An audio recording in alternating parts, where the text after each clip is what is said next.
សូមជម្រាបសួរទស្សនិកជនជាទីគោរពនិងជាទីមេត្រីលំដាប់តទៅនេះសូមអញ្ជើញអស់លោកស្រីទស្សនានៅព័ត៌មានក្នុងប្រទេសដែលផ្សាយចេញពីសាលាបច្ចេកទេសDon Boscoកែបដំណើរកំសាន្តរបស់ក្រុម Besco មកកាន់សាលាបច្ចេកទេសDon Boscoកែបនៅថ្ងៃទី31ខែកក្កដាឆ្នាំ2012មានសិស្សានុសិស្សមួយក្រុមដែលមកពីសាលាបច្ចេកទេសDon Boscoភ្នំពេញថ្មី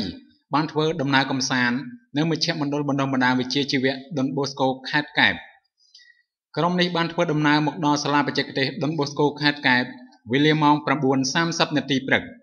រួមទាំងអ្នកស្ម័គ្រចិត្តនិងលោកគ្រូអ្នកគ្រូទៀតផងយោងទៅតាមសម្ដីលោកឈុនសុធីជាអ្នកដឹកនាំក្រុមនោះបានឲ្យដឹងថា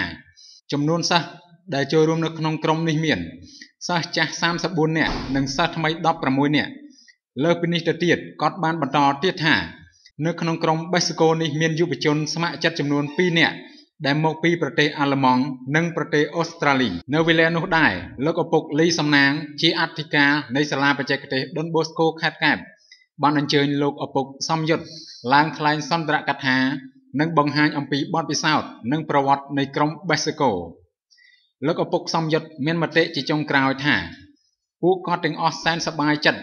យ៉ាងក្រៃលែងដែលលោកឪពុកសំណាងលោកគ្រូអ្នកគ្រូសិស្សានុសិស្សនៃសាលាបច្ចេកទេសDon Boscoខេត្តកែប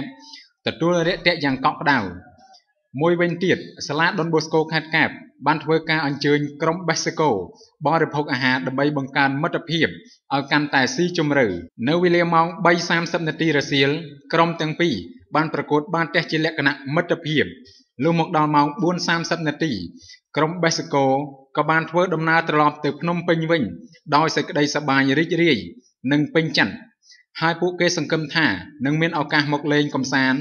នៅទីនេះជាលើកក្រោយទៀតព័ត៌មានក្នុងប្រទេសដែលអស់លោកស្រីតាមដានទស្សនានៅពេលនេះចប់តែប៉ុណ្ណេះ